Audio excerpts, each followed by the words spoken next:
Khaleel Ahmed injury காரணமாக 2026 ஐபிஎல்லேருந்து rolled out ஆயிருக்காரு. இவரோட ரீப்ளேஸ்மெண்ட்டுக்காக நம்ம சிஎஸ்கே இப்போ போக போகிறாங்க.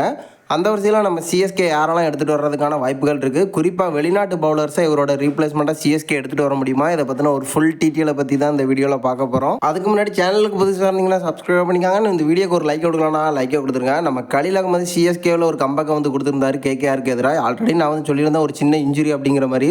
ஸோ பெருசாக எதுவும் இருக்காது அப்படின்னு எதிர்பார்த்துட்டு இருந்த நேரத்தில் இப்போ நம்ம சிஎஸ்கே ஒரு அஃபிஷியல் அப்டேட்டை வந்து வெளியிட்டிருக்காங்க. கலீல் அகமது இன்ஜுரி காரணமாக 2026 ஐபிஎல்லேருந்து ரோல்ட் அவுட் ஆயிருக்காரு அப்படிங்கிற மாதிரி. நம்ம சிஎஸ்கே இப்போ இவரோட ரீப்ளேஸ்மெண்ட்டுக்காக வந்து போக போகிறாங்க. அந்த வரிசையில் வெளிநாட்டு வீரர்களாக நம்ம சிஎஸ்கே எடுத்துகிட்டு வர முடியுமா அப்படின்னு கேட்டிங்கன்னா கன்ஃபார்மாக வந்து சொல்லுவேன் 100க்கு 100% சிஎஸ்கே வந்து எடுத்துகிட்டு வர முடியும். இதுக்கான காரணம் ஆல்ரெடி நம்ம சிஎஸ்கேட பிளேஸில் ஒரு வெளிநாட்டு வீரரோட இடம் வந்து காலியாக தான் இருக்குது.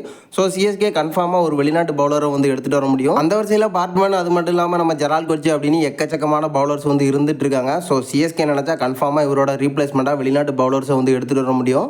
கலீல் வந்து பார்த்துருந்தோம் ஒரு நல்ல கம்பேக்கை வந்து கொடுத்துருந்தாரு. ஸோ இந்த நேரத்தில் ஒரு மிகப்பெரிய இன்ஜுரி காரணமாக இப்போ வந்து ரூல்ட் அவுட் ஆயிருக்காரு. இவரோட ரீப்ளேஸ்மெண்ட்டாக சிஎஸ்கே யாரை வேணாலும் எடுத்துகிட்டு வர முடியும். பட் எனக்கு தெரிஞ்சு பார்த்தீங்கன்னா இவரோட ரீப்ளேஸ்மெண்ட்டாக சிஎஸ்கே எடுத்துகிட்டு வருவாங்க. அதில் எந்த ஒரு பிரச்சனையும் வந்து இல்லை. எஸ்ஆர்கேக்கு எதிராக மேட்ச் நடக்கிறதுக்கு இன்னும் 2 நாள் தான் இருக்குது. ஸோ பிளேயிங் லெவலில் ஒரு முக்கியமான வீரரை வந்து எடுத்துகிட்டு வந்தாகணும். அந்த ஒரு சைடில் பார்த்தீங்கன்னா நம்ம முகேஷ் சௌத்ரி இப்போதைக்கு ஒரு வாய்ப்பு இல்லாமல் வந்து தவிச்சிட்டு இருக்காரு. ஸோ அவரை எடுத்துகிட்டு வரலாம். இவரும் வந்து ஓப்பனிங்கில் வந்து பவுலிங் பண்ணக்கூடியவர் தான், நியூ பால் பிளேயர் தான். ஸோ எனக்கு தெரிஞ்சு பார்த்தீங்கன்னா இவரை எடுத்துகிட்டு வர்றதுக்கான வாய்ப்புகள் இருக்குது. கலீலோட மாற்று வீரர்கள் நம்ம சிஎஸ்கேலே இருந்தாலும் நம்ம சிஎஸ்கே கன்ஃபார்மாக வந்து ஒரு ரீப்ளேஸ்மெண்ட்டுக்கு வந்து போவாங்க. அதில் எந்த ஒரு பிரச்சனையும் வந்து இருக்க போகிறதில்ல. ஸோ இப்போதைக்கு எனக்கு தெரிஞ்சு வெளிநாட்டு பவுலர்ஸை சிஎஸ்கே எடுத்துகிட்டு வர்றது ஒரு மிகப்பெரிய மைனஸாக இருக்கும். ஏன்னா பிளேயிங் லெவனை பொறுத்த வரைக்கும் வெளிநாட்டு வீரர்கள் வந்து செட்டில் ஆகிட்டாங்க. ஸோ இப்போதைக்கு எந்த பவுலர் எடுத்துகிட்டு வந்தாலும் ஆடு லெவலில் வந்து வாய்ப்பு கிடைக்க போகிறதில்ல. ஸோ இப்போதைக்கு நம்ம சிஎஸ்கே ஒரு இந்தியன் பவுலர் எடுத்துகிட்டு வர்றது தான் ஒரு பெஸ்ட் ஆப்ஷனாக இருக்கும். ஏன்னா அப்போ தான் ஆடு லெவலில் வந்து அவரை வந்து ஆட வைக்க முடியும்.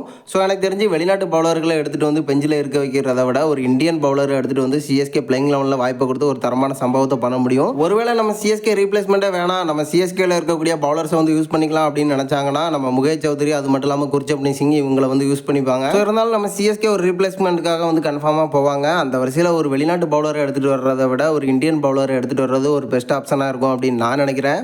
நீங்கள் என்ன நினைக்கிறீங்க? நம்ம கலீலோட இன்ஜுரியாக இருக்கட்டும், அவரோட ரீப்ளேஸ்மெண்ட்டாக நம்ம சிஎஸ்கே யாரை எடுத்துகிட்டு வர முடியும், யாரெல்லாம் எடுத்துகிட்டு வர்றதுக்கான வாய்ப்புகள் இருக்குது அப்படிங்கிறத மறக்காமல் நம்மளோட கமெண்ட் பாக்ஸில் தெரிவிச்சிருங்க.